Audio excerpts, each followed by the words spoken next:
皆さんこんにちは。どうももちふゆです。毎年進化し続ける iPhone ですが、皆さんどんなところに注目してますか？使い方とかによってもいろいろあると思うんですけど、個人的にはカメラの機能をかなり重視しています。食事や旅行先での風景、友達との自撮りとか、写真撮らない日はないんじゃないかってレベルなので、カメラ周りがパワーアップすると買いだなって思います。まず今回は見た目からして違いますよね。カメラ周りのデザインがガラッと変わっているから、パッと見だけで17 Pro だってわかる存在感があります。で、実際使ってみると画質はもちろん操作性とか撮影の自由度もめちゃくちゃ広がっていて、前モデルからの進化をかなり実感することができました。この動画では実際に撮影した写真映像をもとに描写力、ズーム精度、夜間撮影の安定感をリアルに記録しました。スペックだけでは語れない使ってわかる本当の性能と見えてきた弱点を徹底検証します。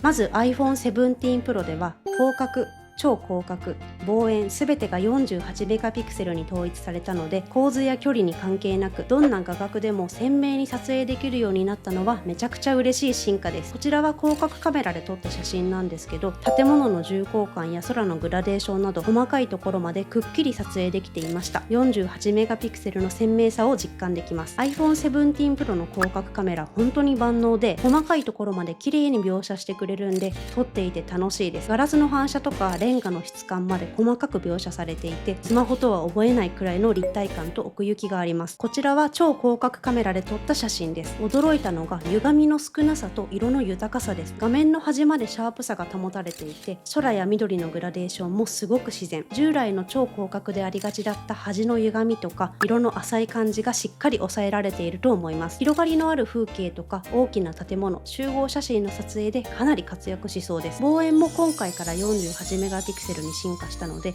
今までは画質が荒くなってしまいがちだった遠くの被写体もくっきり写せるようになりました。今回から搭載された最大8倍の光学品質ズームでも4倍ズームと同レベルで鮮明に写せるのはありがたいです。このように遠くの時計台を写しても文字盤までくっきりと撮影できました。夜の風景も試してみました。こちらは新宿歌舞伎町での撮影です。眩しいネオンが映る一方で、中央の空はしっかりと黒が保たれていて、明暗差が激しい場面でも白飛びやゴーストといった現象が起きないのは驚きました。一方こちらはナイトモードで撮影した写真です。裏から蛍光灯で照らされている案内地図がめちゃくちゃ明るくて、地図の情報がほぼ真っ白に飛んじゃっています。これは露出オーバーって呼ばれるもので、ナイトモードでもこういう強い光にはまだ弱いみたいです。Apple の画像処理エンジンが頑張って補正しようとしてくれてるんだけど、こういう極端な逆光と強い光源には限界があるっぽいです。白飛びとかノイズも出やすくなるので、夜の撮影ではちょっと注意が必要ですね。画面変わって、こちらは雨の日の東京駅での撮影。全体的にはクリアに映っていて、街灯の反射がリアルに出て綺麗だったんですけど、暗い箇所では黒つぶれが目立ってしまいました。今お見せした写真は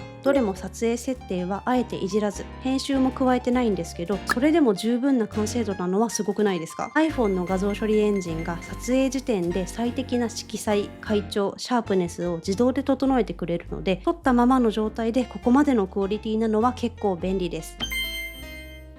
17 Pro では望遠カメラが前モデルの12メガピクセル5倍望遠から大幅にアップグレードしました。レンズの物理的距離が変化する光学ズームは前モデルの5倍がなくなって新たに4倍が追加されて、そして新たに iPhone 史上最長となる8倍が追加されたことで、遠くの被写体をより鮮明に撮影できるようになりました。この8倍ズームは実は光学ズームじゃなくてクロップズームという仕組みです。4倍の光学ズームをベースにして中央部分をクロップ、つまり切り取って8倍相当のズームを実現しているんです。だから画面上で拡大するデジタルズームみたいに画質が劣化する感じがほとんどないのは嬉しいポイントです。実際に撮ってみると遠くの被写体でも細部までくっきり、東京駅の時計は文字盤の輪郭や針の位置までしっかり見えるレベルです。建物の質感や光の反射もリアルに再現されていて、まるで一眼レフで撮ったみたいな完成度です。人物が入った風景を1倍と8倍ズームで映して比較すると、1倍では距離感があって背景と人物が調和した風景を撮ることができますが、8倍では人物にぐっと寄ることができます。従来のモデルだと遠くの被写体にここまで寄るとディテールが潰れがちでしたが、ここまで鮮明に映せるようになります。なりました。屋内の被写体を超広角から8倍ズームまで比較してみると、屋内の限られた照明でも描写力が高くて、どの倍率でも鮮明に撮影できていました。ズームの限界を検証するため、駅構内の案内板を8倍ズームで撮影したものをさらに拡大してみたところ、さすがに細かい文字はぼやけて見えにくくなりました。ここまで来るとクロップ方式で画素数が減っていることや手ブレ補正の限界が影響してくるのかなという感じです。レンズの物理的距離が変わる光学ズームとは違い、画面上でズーム、つまり画像を引き伸ばして拡大するデジタルズームは、前モデルまでは25倍までだったので、今回は40倍と大幅進化です。今まではデジタルズームは画質が落ちるというイメージだったんですけど、それを覆してきています。実際に40倍デジタルズームでかなり遠くにある時計を撮影してみましたが、びっくりするぐらい鮮明に写すことができました。文字盤の輪郭から針の位置までしっかり見えていて、ここまで寄っても画質が落ちないのは安心感があります。ちなみにこの写真についても加工も切り抜きも一切していなくて、撮ったまんまの状態です。それでもここまで綺麗に写るっていうのは、ズーム性能と画像処理の完成度の高さを実感できます。続いてポートレートについてですが、今回から新しく4倍ズームが追加されていて、価格の選び方がめちゃくちゃ柔軟になりました。テーブルに並んだ料理をポートレートで撮影すると距離感が分かりやすく映し出せていて、主役にしたいものをしっかりと際立たせられます。ソースのツヤとか食材の繊維まで細かく描写されていて、本当に目の前にあるみたいな臨場感のある写真が簡単に撮れました。背景のボケ感も自然で SNS 映えする写真が簡単に撮れるのは魅力的です。同じ位置から同じ被写体を撮影してもこの通り、ズームの倍率で全く違う印象になるのは面白いです。続いてマクロ撮影ですが、17 Pro のマクロ撮影は操作の直感性と描写力の両面で進化していました。被写体に近づくだけで自然とマクロモードに切り替わるので、最適な画角とピントで撮影できます。この右下の花のマークが切り替わったことで確認できます。手動でマクロモードのオンオフもできますが、被写体に近づいて撮る場合はマクロ撮影でないとピントが合わずぼやけてしまうことがあります。細部までしっかり描写するにはマクロモードの活用は欠かせません。実際に花を撮影してみると、色の階調も花びらの質感も鮮明に写せました。1円玉もこの通り4倍ズームでのマクロ撮影でかなり寄れます。17 Pro ではオートフォーカス精度が向上していて、被写体が複数あってもピントが外れにくくて撮影しやすかったです。プロローで撮影すると iPhone 17 Pro のカメラが持っている本来の描写力を体感できます。 JPEG とかは撮った瞬間に自動で処理されて完成した写真になるんですけど、プロローはその前の段階です。ローというだけあってセンサーが捉えた生の情報をもとに自分の思い通りに仕上げられるのが魅力です。 JPEG と比べて容量はありますが、プロローで撮影した写真を見ると細かいところまで鮮明に描写されていて、編集の自由度も高いので、自分の世界観を表現したいという方には便利な機能かもしれません。